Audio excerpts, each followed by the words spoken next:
எது திரிபுரம். அவ்வளவுதான். பொடியை எப்படி போடுறோம் கத்துக்கிறோம். நம்ம சாம்பார் பொடி பருப்பு பொடியெல்லாம் நம்ம போடுவோம். ஆனா சாமி முப்புறத்தையும் பொடியா போட்டவர், காமனையும் பொடியாக்கினவர் யாரு? அந்த பொடியை தான் பூசி இருக்கிறாரு யாரு? தலைவர். தூய்மைகள் செய்தவாறு தோல் நோக்கம் ஆடாம அவங்களை எரித்த மாதிரி தான் தெரியுது. ஆனா அவர்களை சுத்தப்படுத்தினார் சுவாமி. இவ்வளவு நுட்பமா இருக்கு பாத்தீங்களா? தேவாரம் சொல்லி கொடுக்குது. பெண்கள்லாம் மகிழ்ச்சி அடைகிறாங்களாம். யாரை பார்த்து? சிவபெருமானை பார்த்து.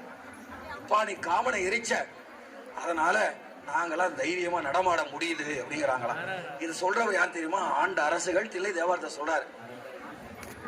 மாதாய மாதர் மகிழ அன்று மன்மத வேல் உடல் காய்ந்தான் அண்ணாள். அதாவது பெண்கள்லாம் அழகுன்னு அர்த்தம். பெண்கள்லாம் மகிழ்ச்சி அடைகிறாங்களாம்.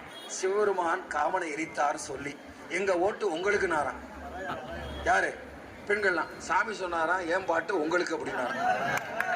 எப்படி இருக்கு பாருங்க. அந்த மாதிரி அப்பரடிகள் பதிவு பண்றாரு. மாதாய மாதர் மகிழ அன்று அப்படி தெளிவாக இருக்கு இந்த இடத்துல. நம்ம இங்க வந்துடும் விஷயத்துக்கு வந்துருவோம்.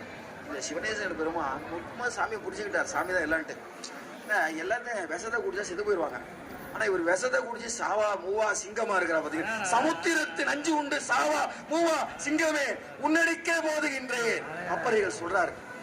சாவா மூவா சிங்கமே, சிங்கமே ஞான தங்கமே, அம்மை உங்க